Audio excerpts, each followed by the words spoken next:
GeM தொலைக்காட்சி நேயர்களுக்கு வணக்கம். அன்பரும் இரட்சகருமான இயேசு கிறிஸ்துவின் நாமத்தினால் உங்கள் அனைவருக்கும் அன்பின் வாழ்த்துக்கள். யெகோவா ஈரே, அதற்கான ஒரு வேத வசனம் ஆதியாகமம் 22:14. ஆபிரகாம் அந்த இடத்துக்கு யெகோவா ஈரே என்று பெயரிட்டான். அதனாலே கர்த்தருடைய பர்வதத்திலே பார்த்து கொள்ளப்படும் என்று இந்நாள் வரைக்கும் சொல்லப்பட்டு வருகிறது. ஆபிரகாம் பாருங்க, தன்னுடைய ஒரே பிள்ளை 100 வயசாகுது, அப்பதான் ஒரு குழந்தை பிறகுதுன்னு வச்சுக்கோங்க. அந்த குழந்தைய கொண்டு போய் பலி செலுத்துன்னு சொன்னா கடவுளை பார்த்து நீங்களும் நானும் என்ன நினைப்போம்? ஐயோ, இவர் கடவுளா கல் நெஞ்சக்காரரான்னு தெரியலையே, 99 வயசுல ஒரு குழந்தையும் கொடுத்து பாருங்க அந்த குழந்தைய பலி செலுத்த சொல்றாருன்னு. சில பிரச்சனைகளை வாழ்ந்துட்டு இருக்கிற உங்களை பார்த்து கடவுள் சொல்றாரு, ஏன் இந்த சோதனை, ஏன் எனக்கு இந்த பிரச்சனை, இதுல இருந்து நான் எப்படியெல்லாம் வெளியே வர்றதுன்னு சொல்லி தவிக்கிறீங்களா? நிச்சயமா உங்களை வெளியே கொண்டு வர தேவன் ஆசைப்படுறார். ஆகையால் தான் தேவன் பாருங்க இந்த வசனத்தை ஒரு ஆதாரமாக உங்களுக்கு சொல்ல சொன்னார். ஏன்னா இங்க ஒரு சோதனை, ஆபிரகாமுக்கு எப்படிப்பட்ட சோதனை, ஒரே பிள்ளைய கொண்டு போய் பலி செலுத்தணும். அதுவும் பாருங்க அவர் சொல்றாரு, இடம்லாம் சொல்றாரு, அங்கு மோரியான்ற ஒரு தேசத்துக்கு போ, அந்த தேசத்துல நான் உனக்கு குறித்த இடத்துக்கு மலைக்கு போகணும், அந்த மலையில அந்த இடத்துல கொண்டு போய் பிள்ளைய நீ கடத்தி அந்த இடத்துல பலி செலுத்தணும். உடனே ஆபிரகாம் பாருங்க தன்னுடைய மனைவிக்கு சொல்லல, வேலைக்காரங்களுக்கு கூட சொல்லல.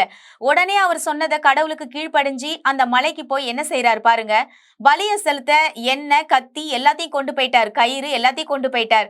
எப்படியெல்லாம் ஒரு மனுஷனை சாகடிக்கணுமோ அப்படியெல்லாம் பாருங்க கடவுள் சொல்லிட்டாரு பலி செலுத்தி ஆகணும். அப்போ அந்த நேரத்துல பாருங்க நிச்சயமா எவ்வளவு ஒரு வேதனை இருந்திருக்கும். என்னதான் ஒரு சோதனை வந்து கடவுளுக்கு கீழ்ப்படியணும்னு நினைச்சாலும் அந்த இடத்துல ஒரு மன உருக்கம் அதிகமா இருந்திருக்கும் நினைக்கிறேன். ஏன்னா நினைக்கிறேன்னு இல்லைங்க, நிச்சயமாகவே நடந்திருக்கும். ஆபிரகாமுக்கு தன்னுடைய ஒரே பிள்ளைய பாருங்க கடவுள் சொல்லிட்டாருன்னு போறாரு அவர் தைரியமா. இருந்தாலும் அந்த சிச்சுவேஷன்ல நீங்க நினைச்சு பாருங்க அவருக்கு எவ்வளவு ஒரு வேதனை இருந்திருக்கும். உடனே பாருங்க தேவதூதர் வந்து சொல்றாங்க, உன் பிள்ளையாண்டன் மேல நீ கையை போடக்கூடாது, அதுக்காக பலி செலுத்த ஒரு ஆட்டு கடாவையோ இல்ல ஆடோ அந்த இடத்துல ஒரு கொம்பு சிக்கிட்டு இருக்கு. அந்த மலையில ஒரு முள்ளு கிட்ட பாத்தீங்கன்னா முள்ளு பொதார்ல ஒரு ஆட்டு கொம்பு அங்க வந்து சிக்கிட்டு இருக்கிறத பாரு, அந்த ஆடுதான் உன்னோட பையனுக்கு பதிலாக அங்க பலி செலுத்தணும்னு சொல்றாங்க. அப்போ அப்படி சொல்லும் பொழுது பாருங்க ஆபிரகாமுக்கு எவ்வளவு சந்தோஷமா இருந்திருக்கும். எவ்வளவு பெரிய சோதனைங்க. அந்த சோதனையில பாருங்க கடவுளுக்கு கீழ்ப்படிஞ்சார் ஆபிரகாம். அவருடைய பிள்ளைய மீட்டு கொண்டு வந்தாருங்க. தன்னுடைய மனைவிக்கு வேலைக்காரங்களுக்கு ஒரு வேலை சொல்லாம அந்த சோதனைய சகிச்சுக்கிட்டாரு. சகிச்சு அந்த பிள்ளையும் பலி கொடுக்க பாருங்க அவர் சொன்ன பிரகாரம் போகிறார். கடவுள் உங்களை எந்த இடத்துல வச்சிருக்காரோ, மோரியா தேசத்துல அவர் போ சொன்னாரா, ஆபிரகாம் போனாரு. அந்த இடத்துல அவர் குறிச்ச மலைக்கு தான் நீ போகணும்னு சொன்னாரு, போனாரு. அப்போ நீங்களும் நானும் என்ன செய்யணும்? கடவுள் சொன்னதை கேட்கும் பொழுது பாருங்க தேவன் நம்ம பிள்ளையுடைய வாழ்க்கையும் சீரும் சிறப்புமா இருக்கும்.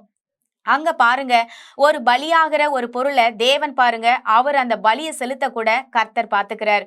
அப்போ உங்க வாழ்க்கையில ஒரு குறைச்சல் இருக்கா, ஒரு பிரச்சனை இருக்கா, ஒரு சோதனை இருக்கா, கர்த்தர் பார்த்து கொள்வார். நிச்சயமாகவே கடவுள் சொன்னதுக்கு மட்டும் நீங்க கீழ்ப்படிஞ்சு நடந்துகிட்டே வாங்கல, உங்க வாழ்க்கையில மீதி பிரச்சனை அது தானா எப்படி கரையும்னு சொல்லி நீங்க பார்க்க முடியும். அது பாருங்க பர்வதங்களை போல உருகக்கூடிய தன்மை தேவனுடைய வார்த்தைக்கு இருக்கிறது. அது போலதான் பாருங்க இன்னைக்கு உங்க வாழ்க்கையில நடக்கக்கூடிய பிரச்சனை இனி உங்க வாழ்க்கையில அந்த பிரச்சனையே இல்லாத போல தேவன் உங்களை ஆசீர்வதிக்க போகிறார். அது பனி போல உருகும், அப்படிதான் வேதத்துல எழுதி இருக்கு இல்லைங்களா? மலை கூட பெயர்ந்து நீங்க விசுவாசத்துல போக சொன்னா போகும்னு தான் பாருங்க மார்க்கு சுவிசேஷத்துல நம்ம வாசிக்கிறோம். இந்த மலையை பார்த்து பெயர்ந்து சமுத்திரத்திலே தள்ளுண்டு போ என்று எவனாகிலும் சந்தேகப்படாமல் சொன்னால் அது அவன் சொன்னபடியே ஆகும் என்று அங்க வருகிறது.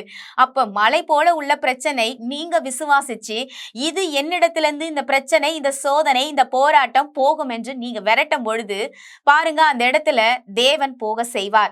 அதற்காக பாருங்க கடவுள் உங்க கூட இருந்துதான் உதவி செய்கிற தேவன் அவர். ஆகையால் தான் பாருங்க ஆபிரகாமும் அவனுடைய மகன் ஈசாக்கு மட்டும்தான் அந்த மலையில இருக்காங்க. ஆனா அங்க உதவி செய்ய யார் இருந்திருக்காங்கன்னு நினைக்கிறீங்க?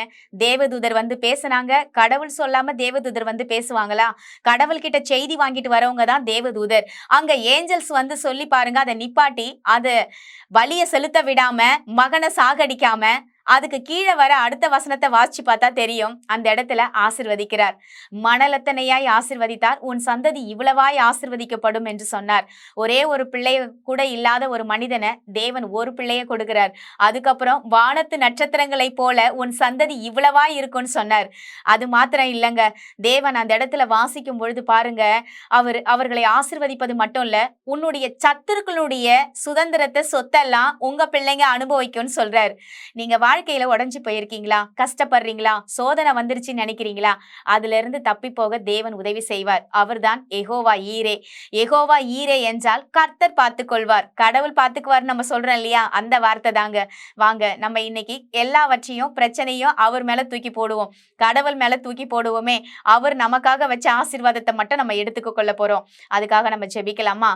எங்கள் அன்பும் இரக்கமும் நிறைந்த நல்ல தகப்பனே ஆண்டவரே, இந்த நேரத்துல யெகோவா ஈரே ஆண்டவரே, தேவனுடைய நாமங்கள் 1000 நாமங்கள் இருக்கலாம். ஆனால் யெகோவா ஈரே என்று அந்த இடத்துல ஆபிரகாம் உமக்கு வைத்த பேர் கர்த்தர். நீங்க பார்த்துக்கிட்டீங்கப்பா.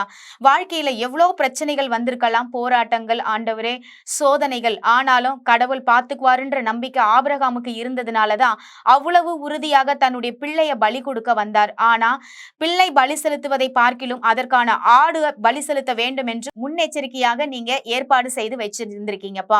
ஆகையால் தான் தகப்பனே, அந்த இடத்துல ஈசாக்குக்கு பதிலாக ஒரு ஆடு பலியிடப்பட்டது.